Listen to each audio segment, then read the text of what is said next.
एक बैल था, गर्मी का समय था, हल जोत रहा था बैल।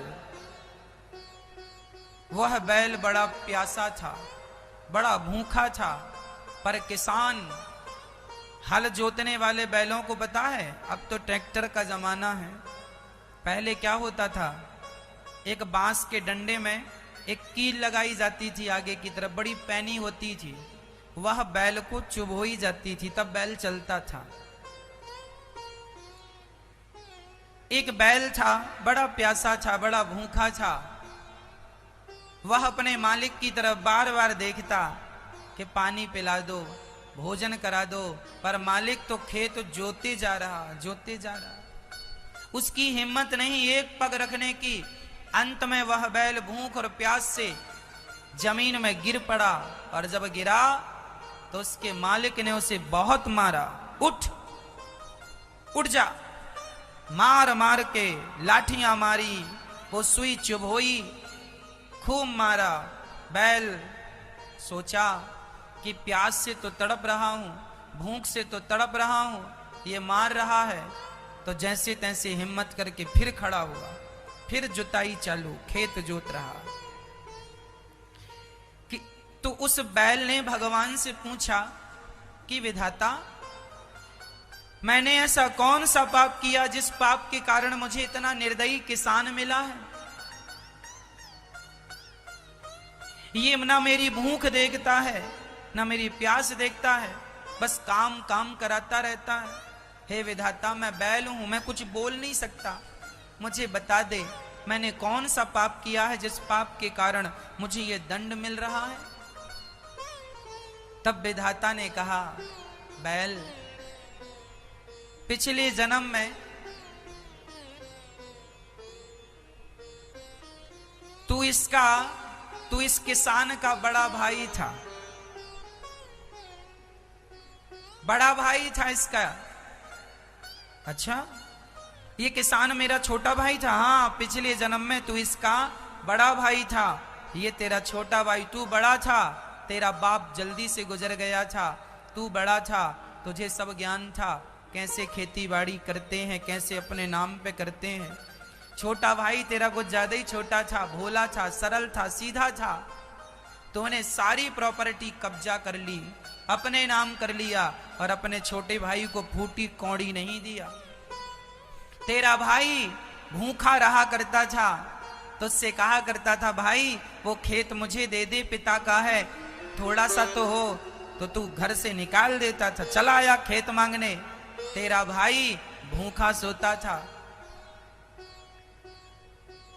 भूखा, उसके पास कोई साधन नहीं था, न पानी पी सकता था बढ़िया सा, शुद्ध पानी नहीं था, प्यास लगे तो वो नल जाता था, वहां पी के आता था। बर्तन तक खरीदने के पैसे नहीं थे कि माटी का एक घड़ा खरीद लाए।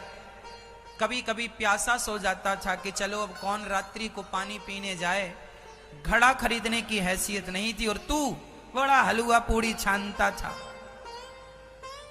उसकी संपत्ति पर तूने कब्जा कर लिया, और उसे बड़ा सताया था तूने, उसे बड़ा कष्ट दिया था तूने।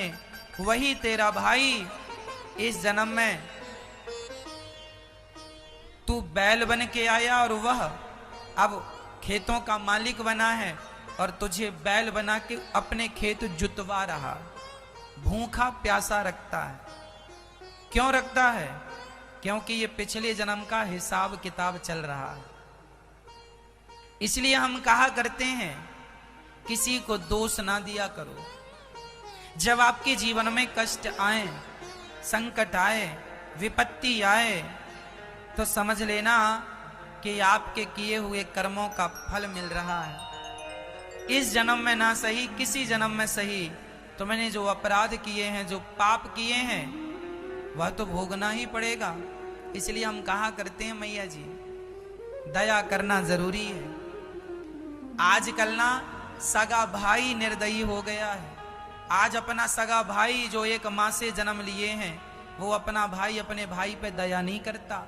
छोटा भाई भूखा प्यासा मरता रहता है, किसी का छोटा भाई तो किसी का बड़ा भाई, और तुम बड़ा अच्छा खाते पीते हो तो लोग अपने भाई की तरफ देखते नहीं, ये नहीं कि थोड़ा सा उसका सपोर्ट कर दें, उसकी भी व्यवस्था करवा दो। अरे भाई तुम सामर्थ्यवान हो तो तुम्हारा धर्म है कि उसका सपोर्ट करो। इसलिए दया जरूरी है, दया धर्म का मूल है। अत्याचार ना करो किसी पर, अनाचार ना करो। तुमने व्यर्थ में, ध्यान से सुनना मेरी माँ, तुमने फिजूल में व्यर्थ में किसी के गाल में एक थप्पड़ भी मारा होगा ना, तो उस एक थप्पड़ का हिसाब ईश्वर की डायरी में नोट है कि तुमने मारा है, अब तुम्हें भी किसी प्रकार वो पड़ेगा, किसी और के द्वारा तुम्हें पड़ेगा। तुमने किसी को गाली दी ना फिजूल में, किसी का दिल दुखाया है ना, कुछ भी नष्ट नहीं होता मेरी माँ। आपको लगता हम तो बोल गए खत्म करो ना, कुछ भी खत्म नहीं होता।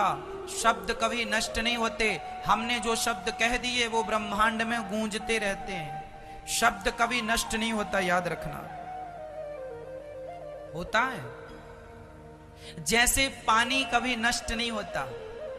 पानी आपने स्नान कर लिया, स्नान का पानी जाके नाले में, बड़ी नदी में, नदी समुद्र में, वो नष्ट नहीं हुआ। यदि पानी तुमने धूप में रख दिया तो भाप बन के उड़ गया, नष्ट नहीं हुआ, वो वाष्पीकरण हो गया, वो फिर बरसेगा। जैसे पानी कभी नष्ट नहीं होता, उसका विनाश होता ही नहीं, हाँ या ना?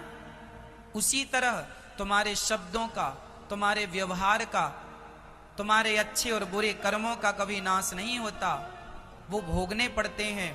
नाश तब हो सकता है जब आप पूर्ण रूप से अपने आप को भगवान के चरणों में समर्पित कर देंगे। जब आप अपने आप को भगवान के चरणों में समर्पित करेंगे तो आपके पाप पुण्य भी भगवान के चरणों में जाके नष्ट हो जाएंगे और आपका मोक्ष हो जाएगा। पाप पुण्य की जो बेड़ियां हैं, उन बेड़ियों से, उन बंधनों से यदि मुक्त होना चाहते हैं तो आज ही, अभी अपने आप को भगवान के चरणों में समर्पित कर दो।